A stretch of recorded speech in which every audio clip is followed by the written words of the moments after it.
یا ابا صالح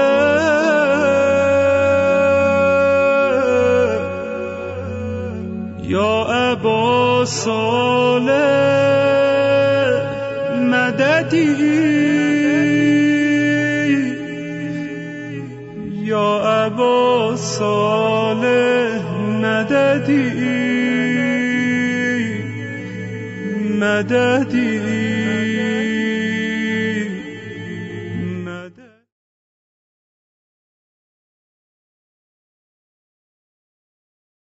قصه نفوذ در تاریخ اسلام قصه بسیار پرپیچ و تابی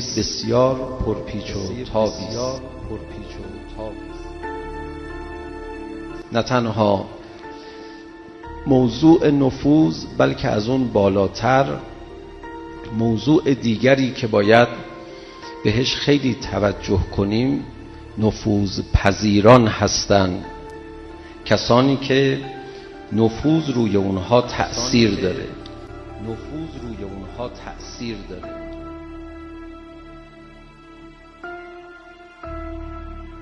برای اینکه داستان نفوذ خوب جا بیفته اول باید مسئله چی جا بیفته؟ دشمن. ما دشمن داریم.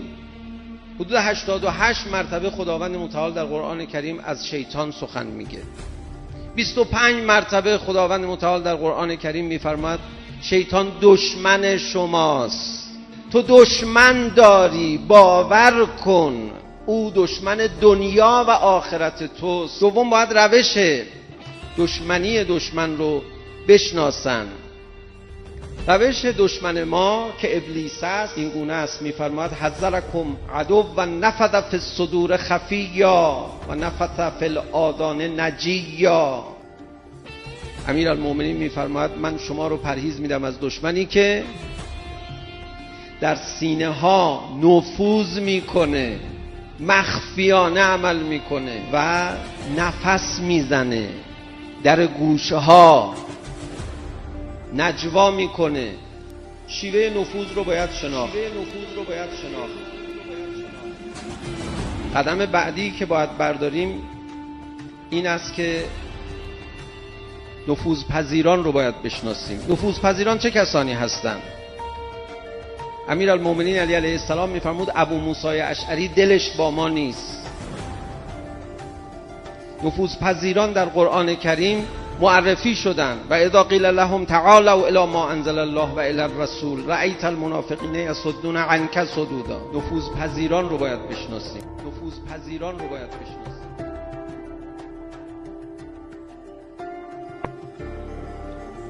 این دشمن نقشش در این منطقه عمدتاً بر دو پایه استواره، البته شعب زیادی دارد لکن عمده این دوتاست. یکی عبارت است از ایجاد اختلاف، دومی عبارت است از نفوذ.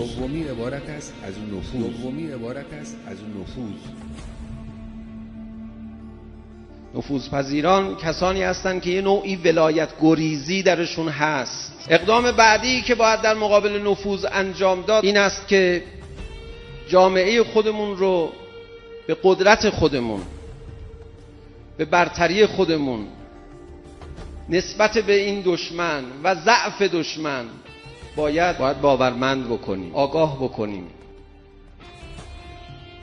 یادتون باشه ما در مقابل نفوذ باید به قدرت خودمون ایمان داشته باشیم. برای ریشه کم کردن نفوذ و صدمه نخوردن از نفوذ باید دشمن رو ناامید کرد. بعضی ها اینقدر بدبختن میگن بذار کمی با دشمن نرم صحبت بکنیم بلکه از دشمن به ما ضرر نرسه. اون نرمی اون جایی که نباید باشه نشون داده بشه صدمه‌ش رو ملت میخورن. باید دشمن ازت ناامید بشه.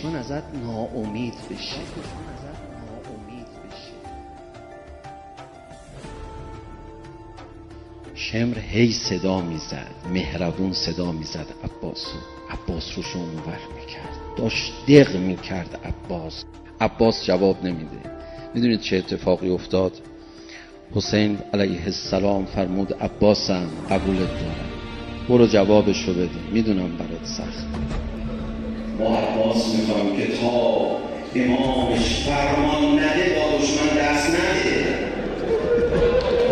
ما عباس میخوایم تا امامش فرمان نده تماس نگیره، جواب نده. ما عباس میخوایم. عباس با دشمن دست ندادی، خدا دستاتو قربانی قبول کرد. جانم دستای عباس که به دشمن حسین دست نداد. عباس به دشمن غضبناک نگاه کردی، خدا چشماتو قبول کرد. ام البنین بیا، عباس چه قوقایی کرده کربلا. عباس جلوی دشمن حسین سر خم نکرد، خدا سر عباس رو قبول کرد.